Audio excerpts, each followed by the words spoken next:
Let's appreciate Comrade Wanjora some more. Thank you for those reflections. Is it 15 years down the line, or is it 15 years down the drain? We need to reflect.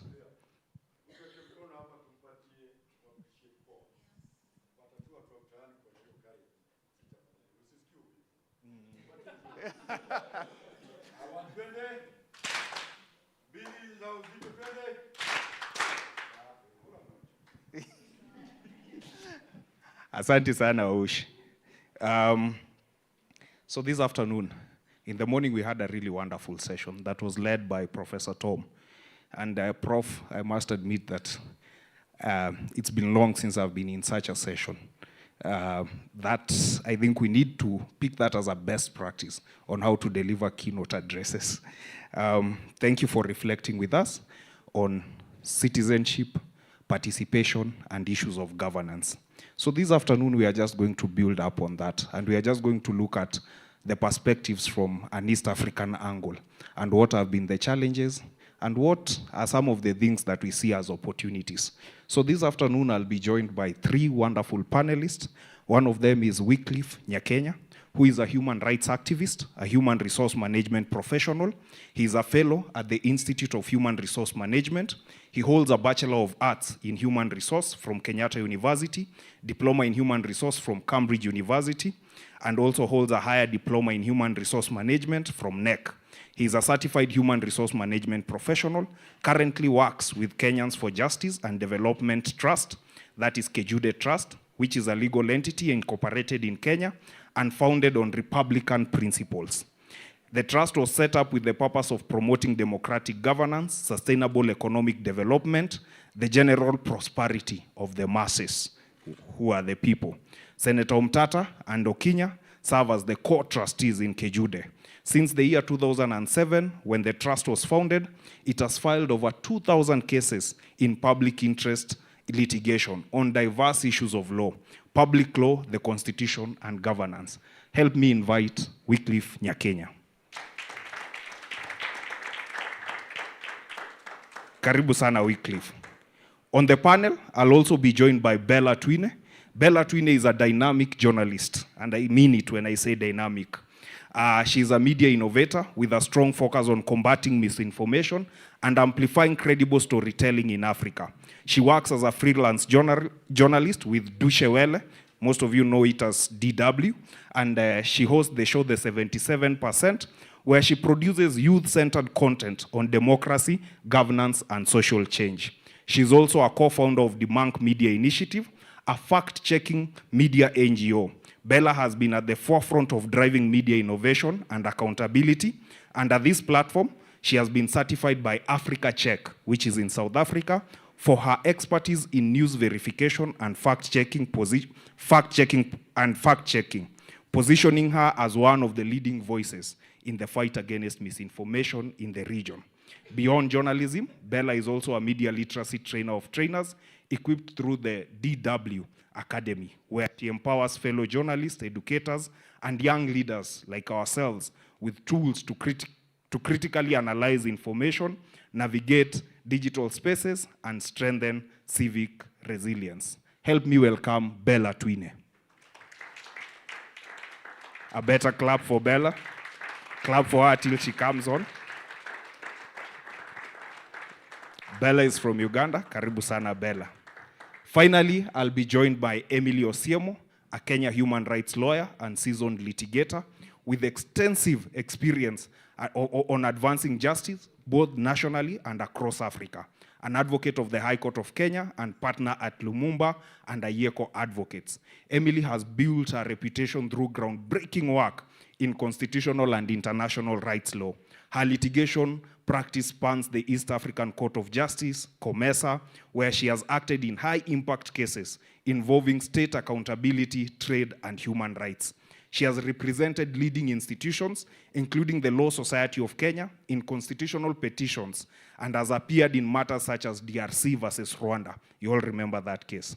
Recognized for her expertise, Emily was nominated by the Pan-African Lawyers Union in February 2025 to join its observation mission to Uganda, focusing to rights of political prisoners, and she was quite involved in the Dr. Kiza Besigye case.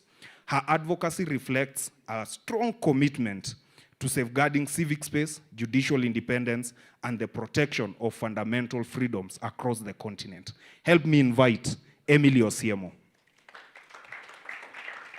Clap for her till she comes on.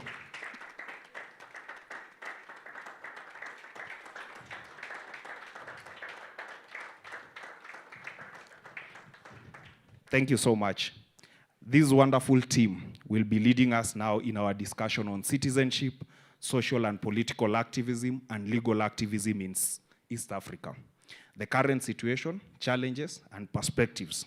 You see, this is a very timely conversation across the region because we are witnessing a paradox of democracy.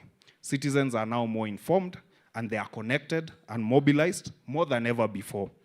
Yet, during this time, we keep on facing increasing pushback from state actors.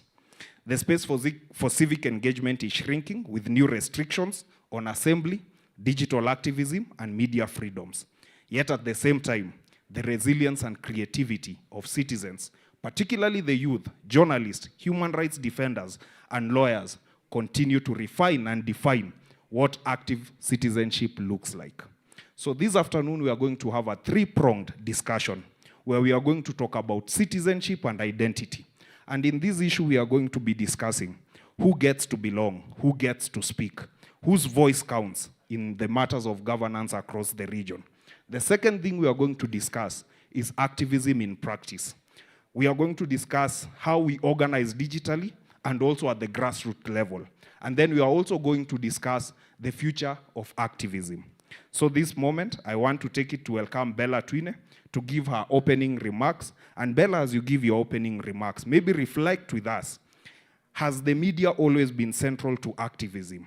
And in today's digital era of misinformation and censorship, and also rampant state violence that is being, both state violence and also violence from the people that is being outpoured to the people. From your vantage point, how has the media innovation shaped or constrained citizenship in the region? Welcome, Bella. Thank you so much. Thank you. Hello everybody.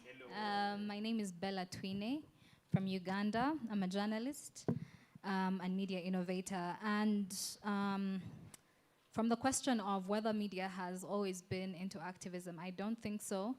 In journalism school, they tell you not to pick sides. You're supposed to tell a balanced story, listen to every side, and let the people decide what is true in their perspective. You're not meant to tell people what to believe in. They're meant to believe what they want to believe from whatever information that you give them. In terms of media innovation shaping activism and also constraining activism at the same time, while I mentioned earlier that we're not allowed to be activists, there's been a lot of civic engagement and activism that has come from journalists, but also media enthusiasts, especially through media innovation, not necessarily mainstream media. While that has been a good thing, majorly because for people like myself who have not been in a newsroom, in an active newsroom before, we get to channel our creativity and our journalism degrees into media innovation or any other related cause, so that we're able to, one, either earn money, two, as well as educate people, inform, and also just raise an information-aware citizen.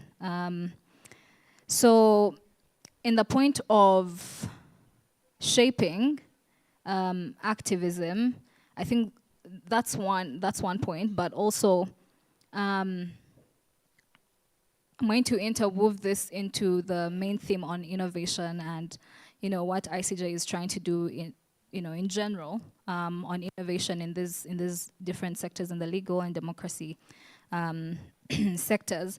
So when innovating, one of the things that you have to think of first is the user, the end user.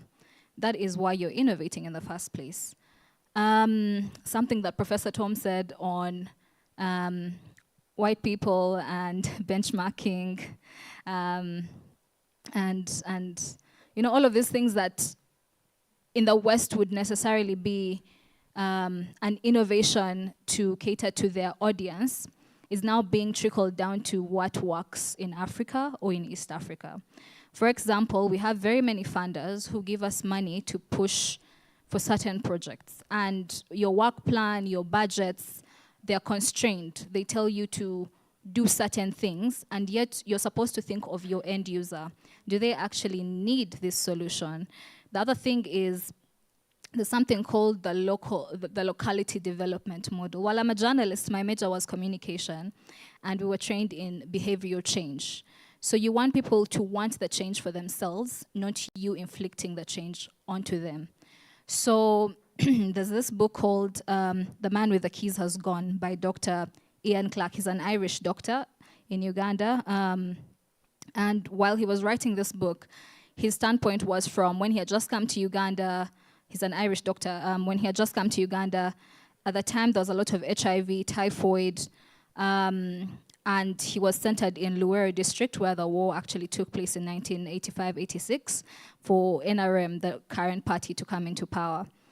At the time, there was a lot of disease, a lot of poverty in that community, and him being in this community as a white person who has not entirely been in such a place that is poverty-stricken and all of these things, from a point of privilege, he knew he had to help these people, but they would have to want the change for themselves.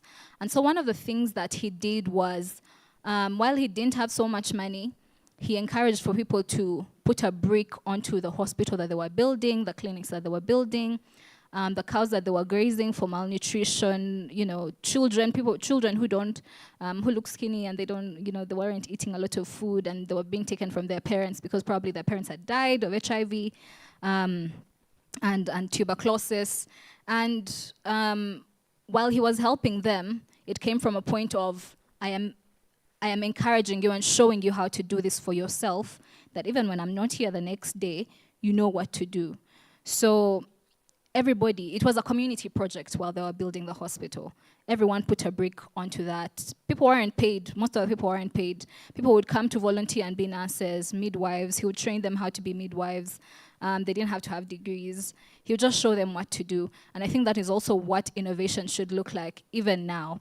Because if you're innovating for either climate change, law, whatever, we cannot bring what works for the West into Africa, or your work plan. You have to challenge your funder and tell them, you know, this does not work for our country. If you want us to do digital activism per se, or legal activism, and they're giving you money to do certain things that would not necessarily fit into your country's you know, reasoning and the way of life, then you have to have a conversation that would steer them into this direction. I mean, after all, you're the one implementing the project. So from that standpoint of make sure that people want the change for themselves. I think also the other thing is the other thing that could probably shape activism is we've seen AI being developed, podcasts, data journalism, giving people numbers. I constantly say, while you give people numbers, while you talk about budgets and you're talking about 51% of whatever, or 1,000 individuals, but the number has to have a face. You can talk about numbers, but I won't relate if I'm not a journalist. The role of journalism is to help people communicate what is in their mind into, like, let me see something tangible. Let me think of my ideas, and you as a journalist, help me visualize that, help me understand it very well.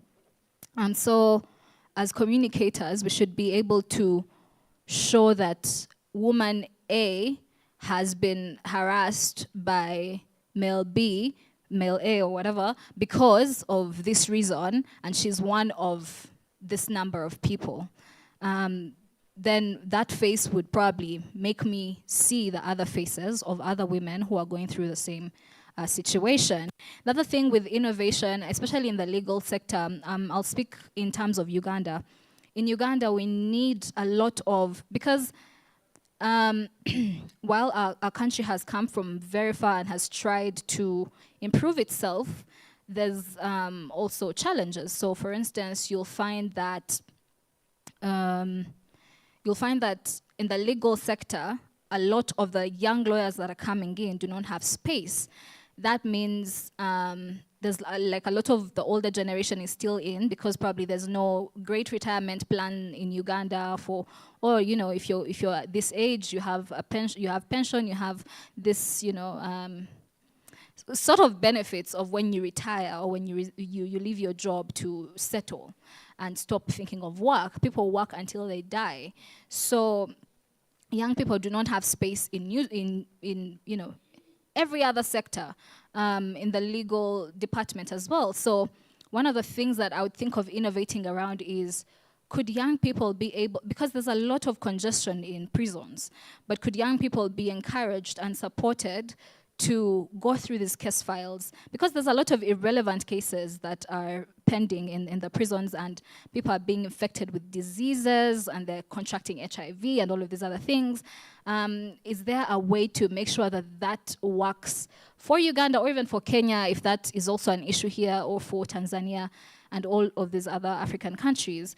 So I'd also think around that area. So yeah, that is what I would think in terms of shaping activism and what is also constraining activism. Thank you. Let's appreciate Bella. And thank you for putting that into perspective. And I think as a communicator, thank you for encouraging us to learn how to communicate and put things into perspective so that people can be able to see what, when we talk percentages, what does it really mean? And for the issues that you've raised around innovation, even in programming as civil society. And maybe now, Emily, you see, the law has been known to be a shield and also to be a sword. And in the region, we've seen courts uphold certain rulings or certain decisions that are very progressive. But we've also seen governments weaponize laws to silence dissent from people. So how do you view the role of legal activism in protecting and expanding the civic space, as you just give also the remarks that you had prepared? Karibu, Emily. Thank you so much. Hi, everyone. Hi. We need courageous lawyers in the region. This region, the political repression is becoming severe. Things are not going the right direction.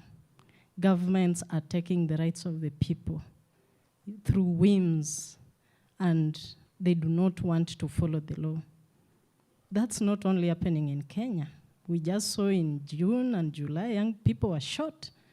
Young people were arrested and charged with fabricated charges of terrorism, yet they were in the streets and they're innocent. We only need courageous young lawyers and even older lawyers who can stand for this kind of people. In Uganda, the script is the same. Kizza Besigye is in prison from November last year up to now. Why or what offense has he done? No offense. Fabricated charges that he's trying to overthrow the government. He's an innocent man. He has tried to request for bail. He can't be given bail. Ugandans have demonstrated, but they are being arrested and given fabricated charges. Most of them are in prison. We need lawyers who can speak for the region. Otherwise, things will go wrong. In Tanzania, the script is the same.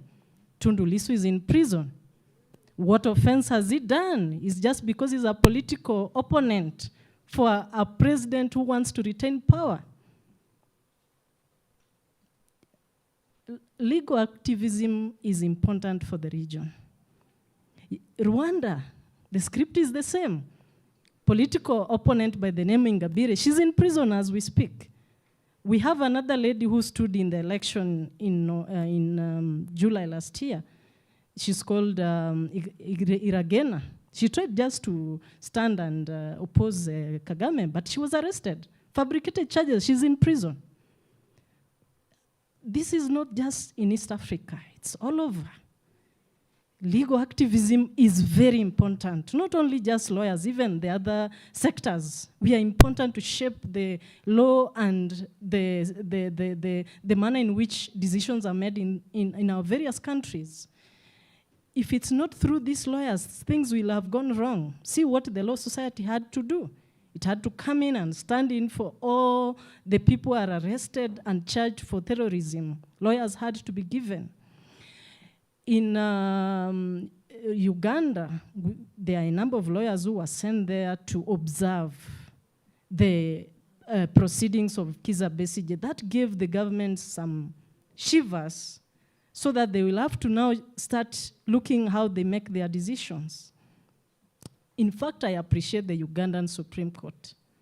In January 31st, they made a very progressive judgment which found that court-martial trial through court-martial was unlawful and abolished it.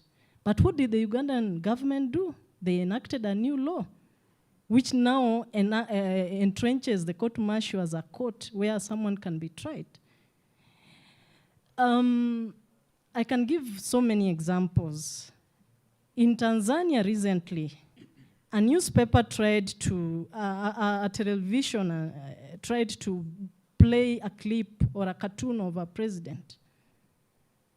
And they were told that they'll be shut down. And I'm sure if it's not for some of the lawyers in that country who have stood up to defend the law, the rule of law and the constitution, things would have gone wrong. Some of the rights we enjoy as a country in Kenya have been fought not only through the streets, but through the court. For instance, the cases, the decisions of Raila Odinga, for instance, I can give them as an example. Based on the decisions, he has gone to court very many times to challenge election petitions. And out of that, we have had laws, electoral laws being improved. So in my view, comrades, indeed, activism is important. I know that lawyers were being targeted in the region. Whenever we stand firm and take governments to court to account, some of us, our movements are checked. And I can give an example of a colleague who traveled to Tanzania, Martha Karua and my friend Gloria. They just went to observe Lissu's trial. But what happened? Immediately the Tanzanian intelligence knew that they are coming. They were detained in the airport and put in the next KQ flight back to Kenya. That's not a script that just has happened to Martha Karua. It happened to one of our own ICJ member by the name Samuel Mukira Muhochi. It happened to him. Samuel Mukira Muhochi is now a judge of the High Court in Kenya. Some years back, he would travel to Uganda. There was a conference there. He just went there. When the Ugandan government learned that he was going there, they detained him at the airport, put him the next KQ flight, deported him back to Kenya. But this Samuel Muhochi is a courageous man. Through his lawyers, he filed a case at the East African Court of Justice. And out of that decision, out of the case, the East African Court of Justice judges were bold enough to find that the Ugandan government was in violation of international law by the name East African Community Treaty and the East African Community Laws. Those laws that we have signed in the region, we are supposed to move freely and even practice law freely, represent clients from all over the region. Where there is repression and people need lawyers, they are supposed to be represented. And in fact, Muhochi was awarded compensation by the court. I'm not sure if he was paid. That's another debate. So I'm sure the same script that happened to Gloria, I'm aware that they have filed a case at the East African Court of Justice. So comrades, I just want to encourage you that we have hope through the legal system. Even in Kenya, despite what is happening, as lawyers we are vigilant, The Law Society is vigilant. We are following everything, and if you feel that you are at a disadvantage, feel free to get in touch with lawyers. We have lawyers who offer pro bono legal services. Those are free legal services. Where there are repressions and people are being sabotaged and their rights are being violated, you can be represented and you can get redress. Further, we also need public awareness in terms of what are your rights in the law, so that where they are violated, you can easily get redress or file a suit or use various means. We also need more awareness, and I'm very happy that Kenyans are very aware of legal reforms.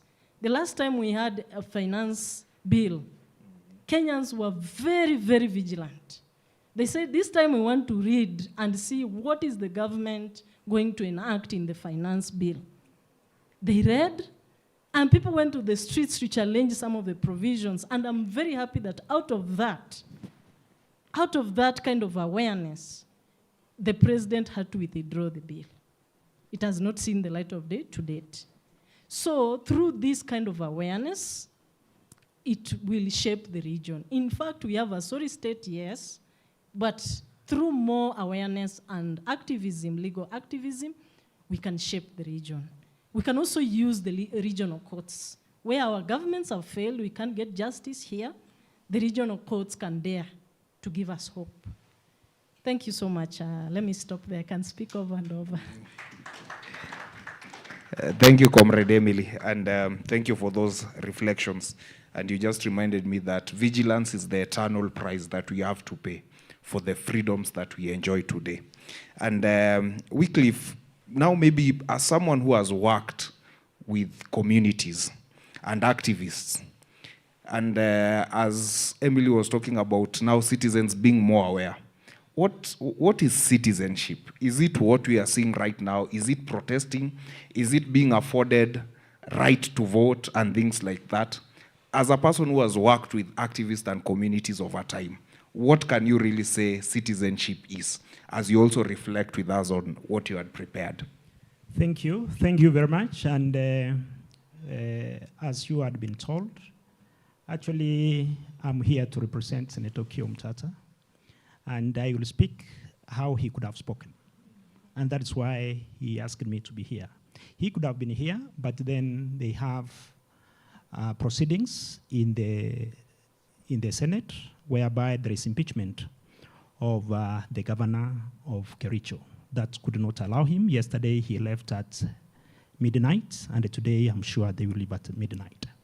So, the question that has been put across, who is a citizen and what is citizenship? Basically, from the conventional divination, which everybody knows, is a relationship of people and the state. That is a simplistic one, and the obvious one, and the one that politicians and those in power will want us to go by. But then when we look at from the perspective of activism and the people who are aware of their society and the things that are happening, then citizenship becomes an active engagement with the state, empowering the societies, individuals, and the communities to see a better society by it all. And then how do we realize that we have an active participation, active empowerment, and hence the outcome that brings a better society or a better nation by the end of it all? This now brings us to how do we work with communities, how do we work with people in the grassroots to ensure that their contribution comes to the betterment of a nation. It takes us back to what we sang here and what we talked about, and that is the streets as being the theater of making sure that those who are in power, those who are in authorities, and those in governments, they can feel the concern of the people, and then they can make sure that laws, the constitution, and other things are upheld. Like the senator himself, activism, people remember it having started in almost year 2007 when he chained himself in the Vigilance House. That is what many people remember. It was there. Him being an author, he had authored many books, which one, James of Jangdom and the Voices of the People, and such kind of things. His activism had started from that point, engaging communities through theater, and most of the time he used it to stage them in the Kenya National Theatre. But then we moved from Kenya National Theatre and we came into the streets through the act of joining himself in the streets, which was born out of the gagging, which my colleague here was talking about, that you find this sector has been gagged, the media has been gagged, professionals have been gagged, lawyers have been gagged, nobody is going to speak. And you remember what we were coming out from here 2007. That time, there was post-election violence, people had been killed in Mathare, in Kisumu, and very many places. But the government did not want that information to go out.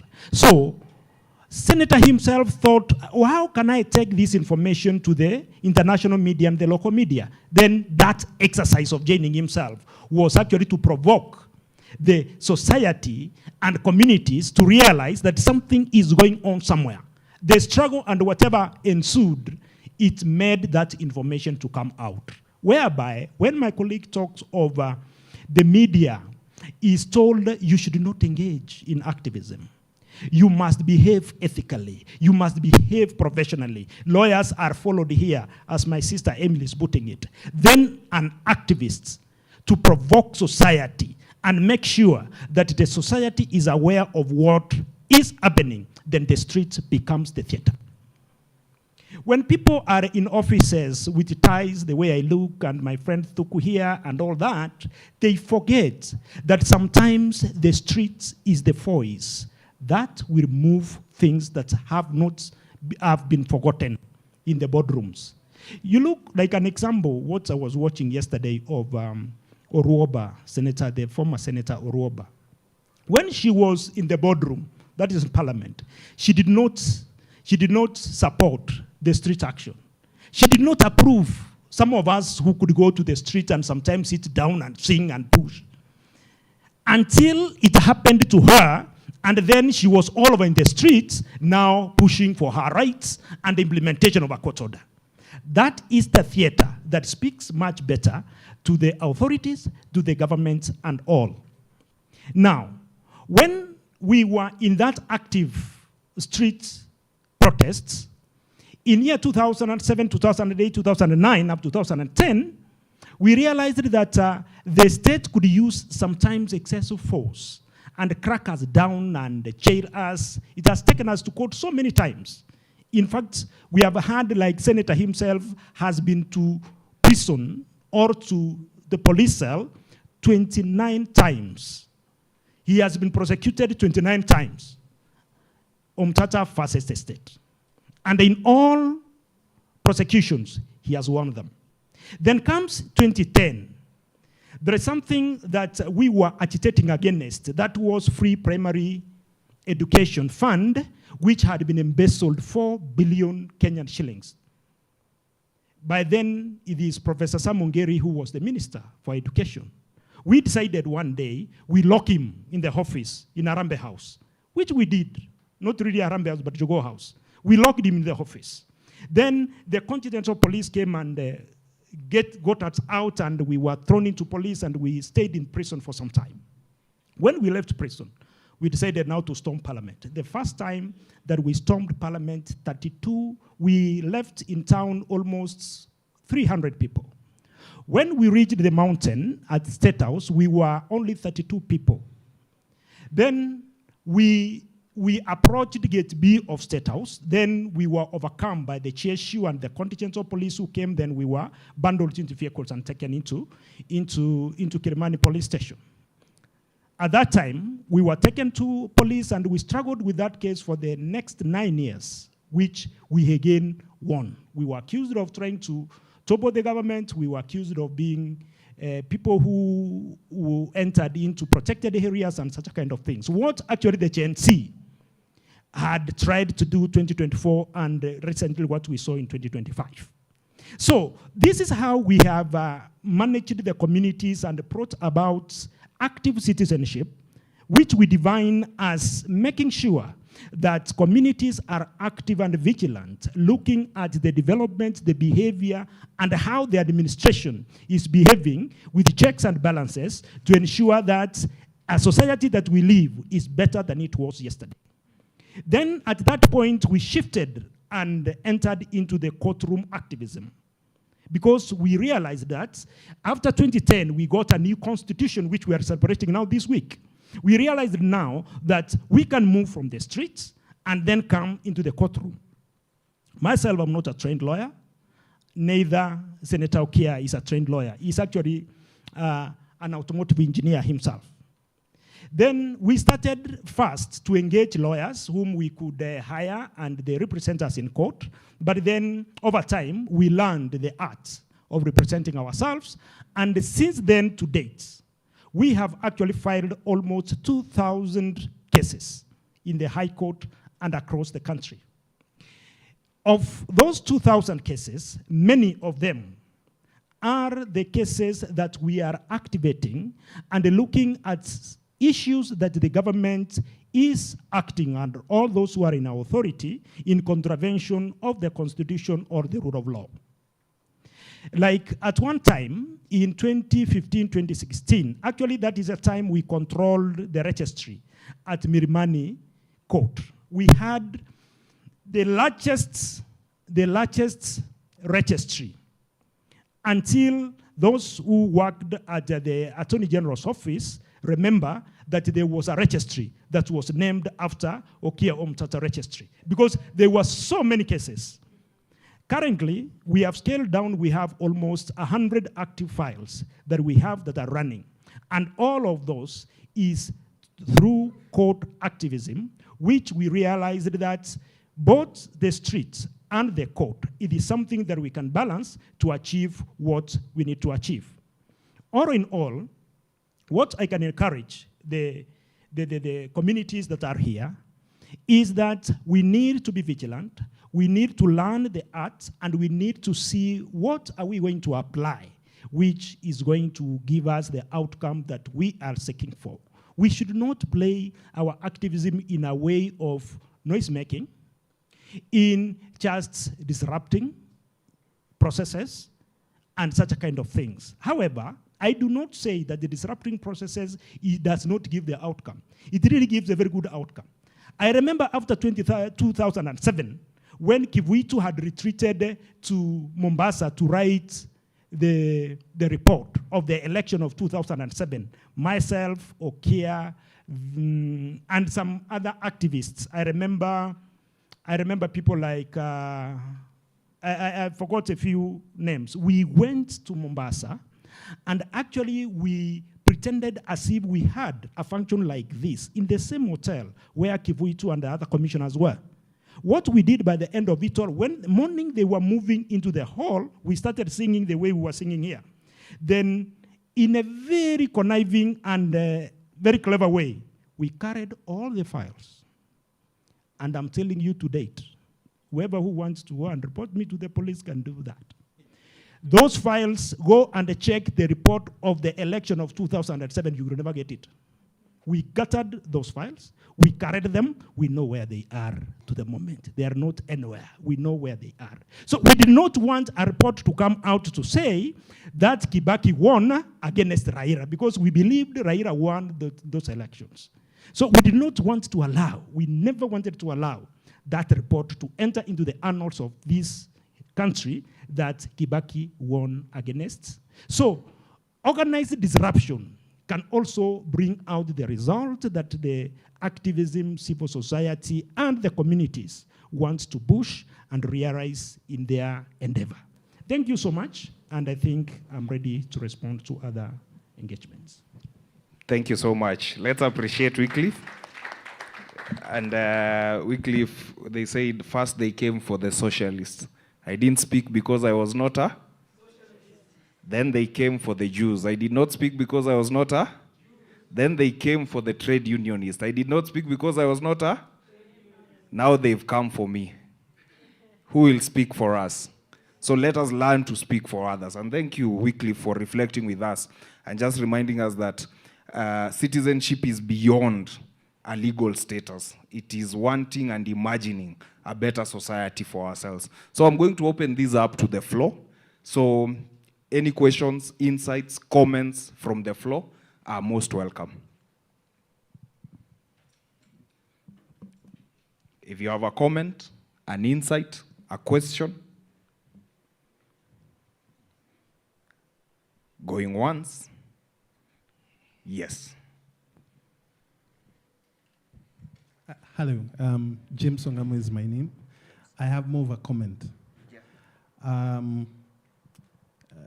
One of the problems we have in the current crop of activists is we are either strictly court-based or we are street-based. Now, currently in Kenya, I don't know about other countries, but in Kenya we require both court and street. The Law Society of Kenya took an order to ban the police from using tear gas. They still use it to date. The Law Society of Kenya told the police you should see your client anytime you want. I don't know about other lawyers, but I have been banned from seeing my clients when they're arrested anytime. So there are a lot of things that are good on paper, they are passed on paper, but they still require a solidarity. There is a client that I drove to a police station one time in one of my crazy days, juzi too. I get to the police station and the policeman tells me, you will not see the client. Hautamuona, nimeambiwa, orders from above. This above, I don't know whether it's God, the devil, I don't know what is above. I told the policeman he will be seen, not by me, but ataonekana. So I quickly take out my phone and I say, amepatikana. And a few cars come and the client was seen. Why? Because there was a crowd around me.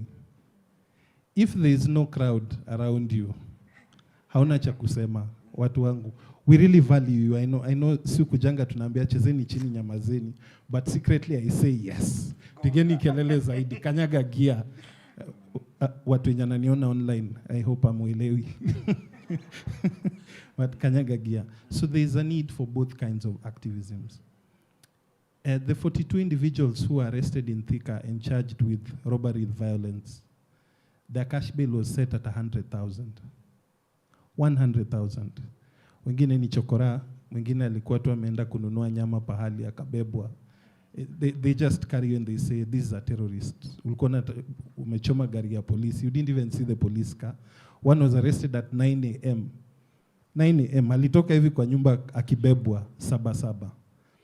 And the thing that I know we sound resigned, but the thing that helped is the parents tukambia cash bail wakakuwa wenda wazimu hapo kotini. Most of the videos, the true videos, were not shown on TV. So when we came back to ask for cash bail, for a review of cash bail terms, it was reduced. What am I saying? I'm saying that both parts of activism is very important. Both parts. But now be wise. When you approach a court of law, you don't know which one is needed. It's good to follow the lawyer's lead. Sometimes magistrates would give a small cash bail. Hapo inaja kupiga kelele. Mnasema tu ni pesa ngapi? Haya sawa mnaenda. Sometimes a magistrate would not give the lawyer the kind of cash bail he's looking for. Now, be wise, listen, and organize. That's all I have to say. Viva. Thank you, James. Janet has insights, a comment, or a question.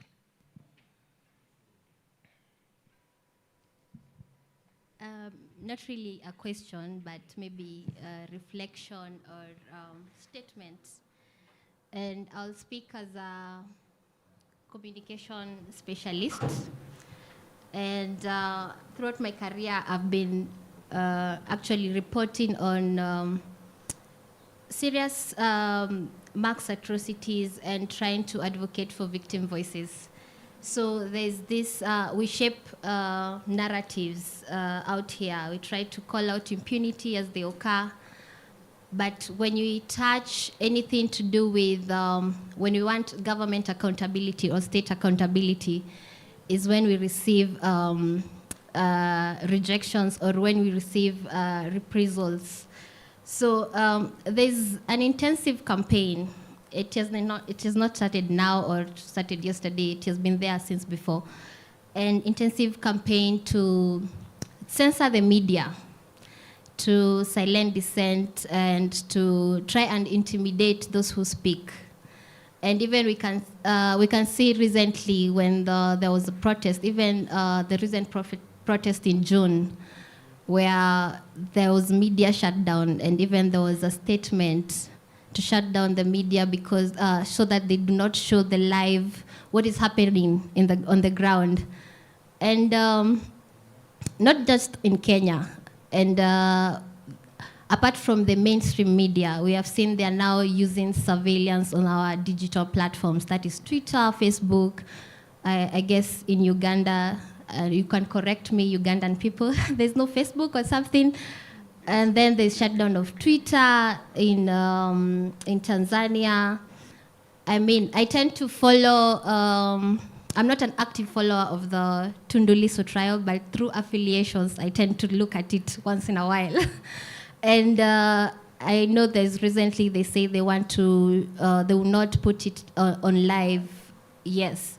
So there's a deliberate move to shut down the media or to censor the media.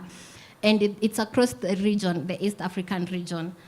And then they try to, the actors, the likes of Kina Zakayo now, they try to act like, or they change the narrative and they disguise, they're pretending that they're trying to put public order or counterterrorism, and then they try to act as more of victims of Western and imperialistic actors.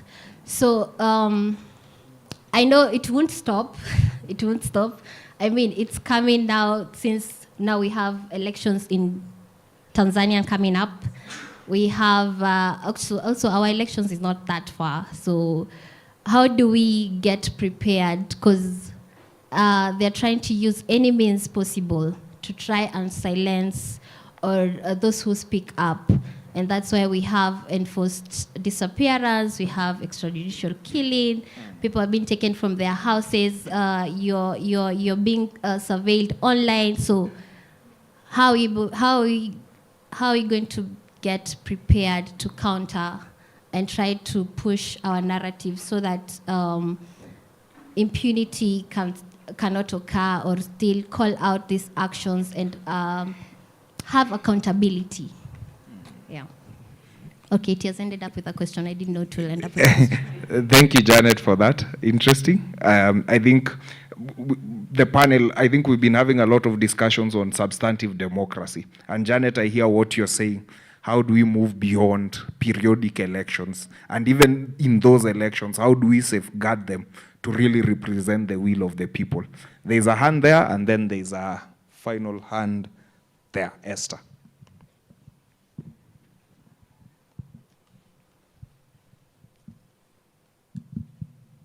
So I go first? Yeah, sure. Okay, thank you. Thank you very much, our panelists, and thank you, Tuku, for this powerful conversation that you're having here today. My question actually, I'll direct it to the Kenya Law Society of Kenya, the Law Society of Kenya, sorry. And mine is just straight to ask. The other day we saw the president nominating your chair as one of the committee members who are to look or foresee or oversee the compensation process, which they term it as the victims of the protest. And for me, I choose to term it as the victims of police misconduct, because it's not the protest that killed them. They were killed by someone, and that is the police. It has to be direct. and clear as that. So my question is, what is your stand as the Law Society of Kenya on this issue? Because for me, as mayor, I believe that the victims or those who lost their lives in the protests, by giving out this, let me just call it a token. This token is not, it's a deliberate action by the political class to erase the bloody history that took place in 2024, 2025 during the protests. So yeah, that's my question. Thank you. Viva. Yes, Esther? Viva, comrade, viva. Viva. Viva, comrade, viva. Viva. I'm coming in as a communication strategist and also an academic activist. So in this line, I would want to pose a question. It's more of a generic question, just to be able to understand. From a point of, we do have people who are called slacktivists, and I've not heard anyone mentioning them, but we do have the slacktivists, and I understand that probably 85% of us here are slacktivists without being aware of that. So like, let me just use an example of Boniface murder in CBD, where we had someone just using a phone to capture who killed him. And by the time it was getting at 7 p.m., we had already known the police, his social media accounts. We went and kumsalimia kama kawaida.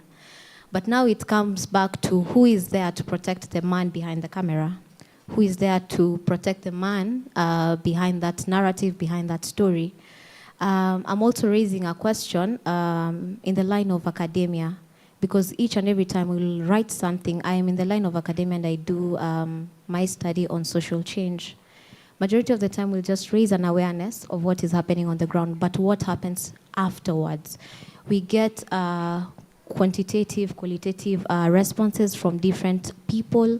They will give you their affairs on the ground, the challenges they're facing, like as my bro had mentioned something here when it comes to grassroots. But what happens after that? Because is it only that we are raising an awareness, but after that is tulishasema na ikaisha? So what happens after that? We have written articles, we've written stories, we're writing narrative. The media probably in one way or another, they will try to escape the agenda setting narrative to go back to what they can be able to give us a live broadcast. Because I understand during the protest, we also had a shutdown. And apparently we had a live that was going on X. So what happens after we have already given out our problems? What is the next solvent solution? And also this is also coming in line to the legal parameters. Who is there to protect us? Who is there to protect?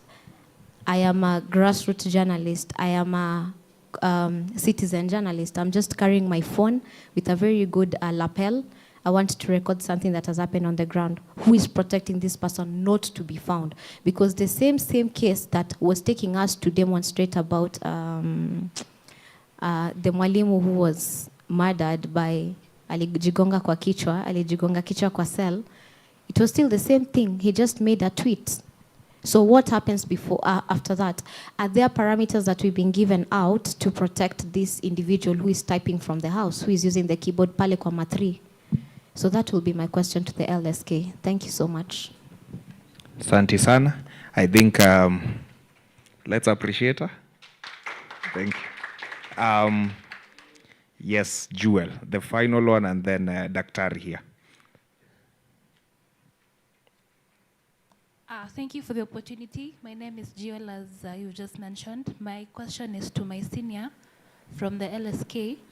Still with regards to the committee that Faith Odhiambo has been nominated to, I understand that it's with regards to the victims of the protest, but we cannot deny the fact that we have a lot of people who have died due to police brutality, like the Kianjoma brothers, just to name a few. So will they also be involved, or will they be part of the group or the scope of the committee? Also, if you just look at that narrowly, or if you just say that it is to look at the previous atrocities that the government has caused, what about the victims of the 207 violence? will they be compensated or anything? Yeah, thank you. Interesting, thank you. So, thank you so much for the best, for your different contribution. I would like to open the reflection about the way to taking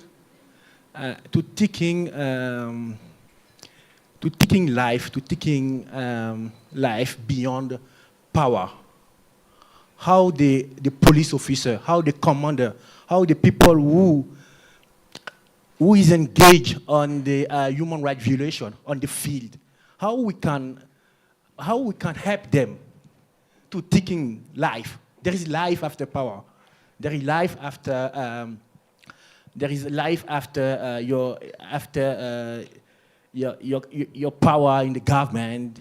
That's the first point. The second point is how advocacy can be the way to also to sensibilize.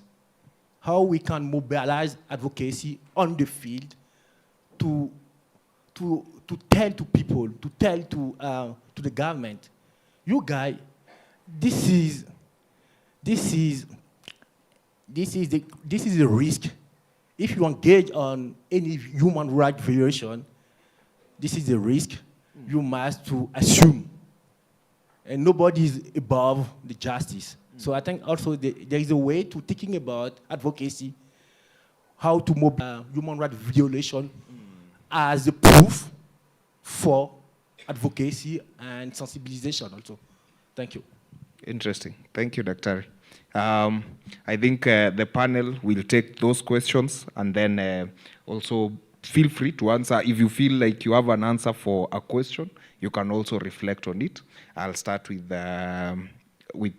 Bella here first. Thank you. I'll answer to the question of who protects the communicator or the person behind the camera. For journalists, there is, in Uganda, for example, there is the Human Rights Network for Journalists and other sectors that fight for the rights of journalists. So in case someone has been arrested, brutalized while in the field, assaulted by police, they have this avenue sort of to challenge those in power on why these things have happened to them. There's also this solidarity in Uganda when it comes to media. If police brutalizes people during, field visits, or if there is probably a demonstration like the March to Parliament last year, then the general media will say, we are not covering you guys anymore. We are not covering police. We are not covering UPDF. I mean, they need us. They need to communicate certain things all the time. They're always at the media center talking about a lot of things, and they want people to listen. They want people to actually be there and document these things and show people what they're talking about, but also like humanize the stories that they're trying to tell us, or the narratives they're trying to communicate to the public. So the solidarity of we are not covering you anymore then shakes them a bit, and the fourth estate is important and they want you to support them really. So yeah, one is the solidarity, but also there's people who are not journalists. There's citizen journalists, people who have not gone to school for this, and so they don't have licenses.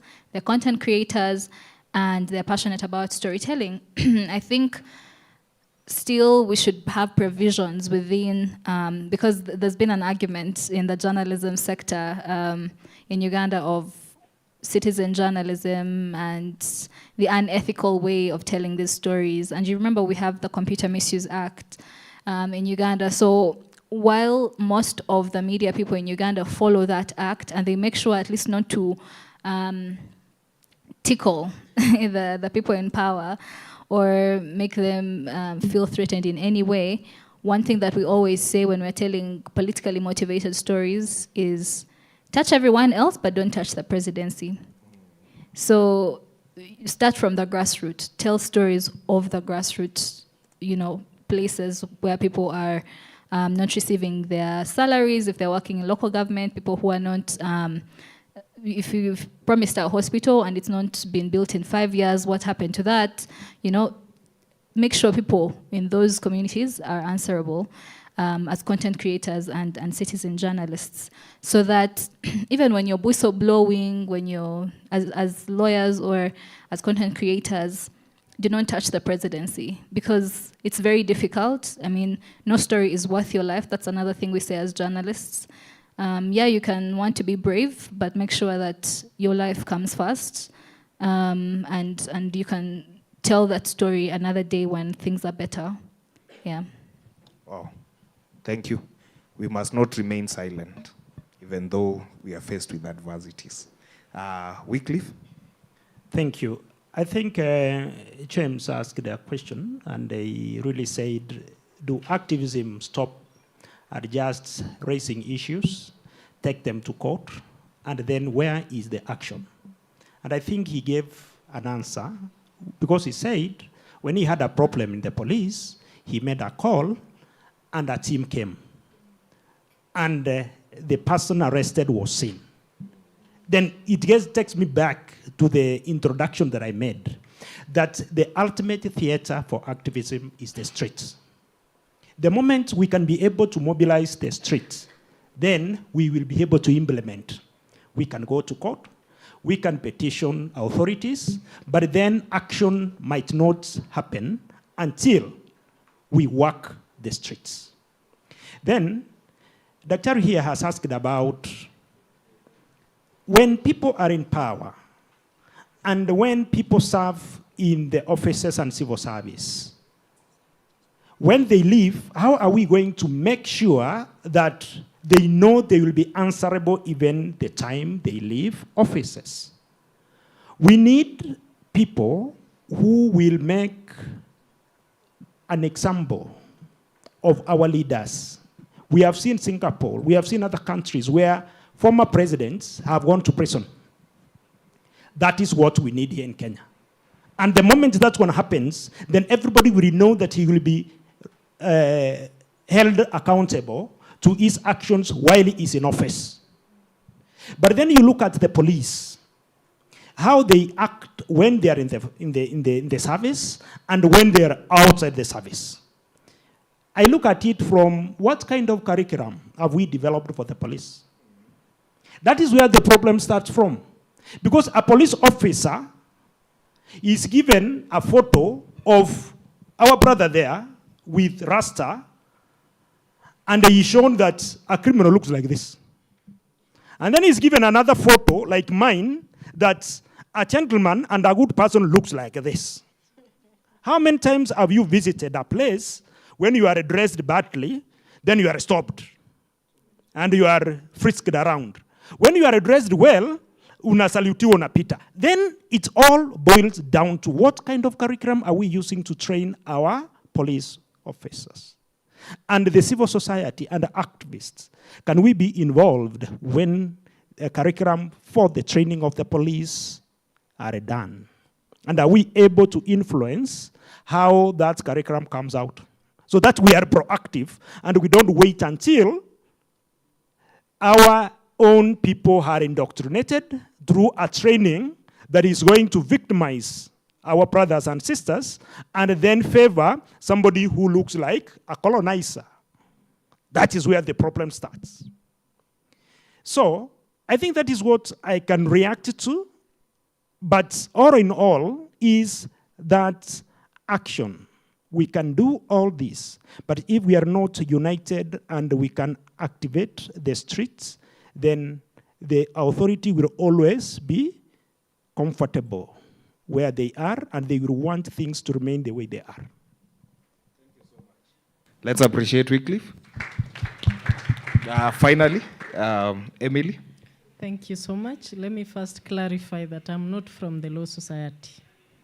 I'm a private practitioner. I've just represented the Law Society in a suit, so I'm not from the Law Society. I'm aware Gloria Kimani was supposed to be here as a council member of the Law Society to answer questions to the Law Society. So I may really not give the position of the Law Society because I'm not a council member, nor am I a president of the Law Society. So let me clarify that. But as advocates, we have put our voice to the law society. We've indicated our displeasure with, of course, we are aware our president has been nominated, but most of advocates have told her not to accept that position because it will taint her reputation. But I don't know what she will decide. You know, that's her personal decision. So I don't know whether she will take it or not. We are yet to hear from the Law Society on the position of this task force, whether they'll take that position or not. But I'm in a number of groups where advocates have expressed themselves and told our president not to take it. Because she's a lady of courage, she's led us, she has a very good reputation.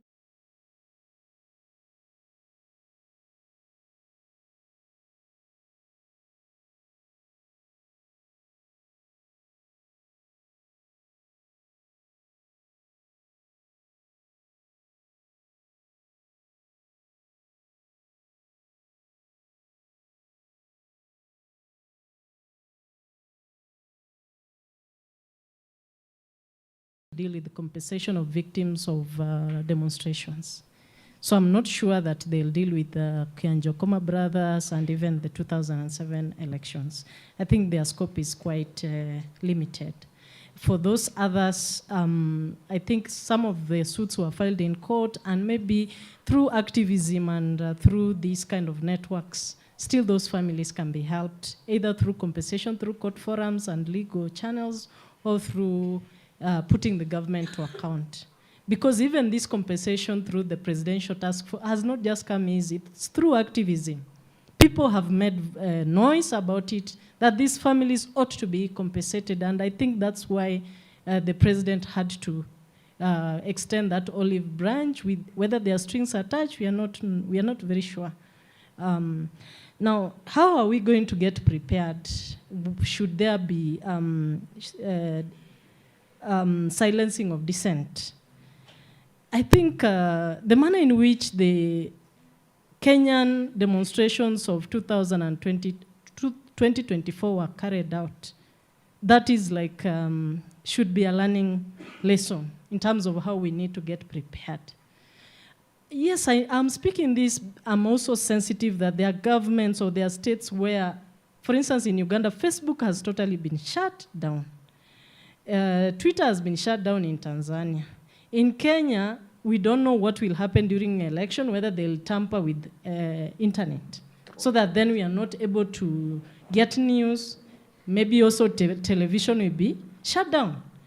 But even as that happens, I think through awareness, through these kind of movements, still we, the people, can control what happens. We need to create more awareness and be ready for that.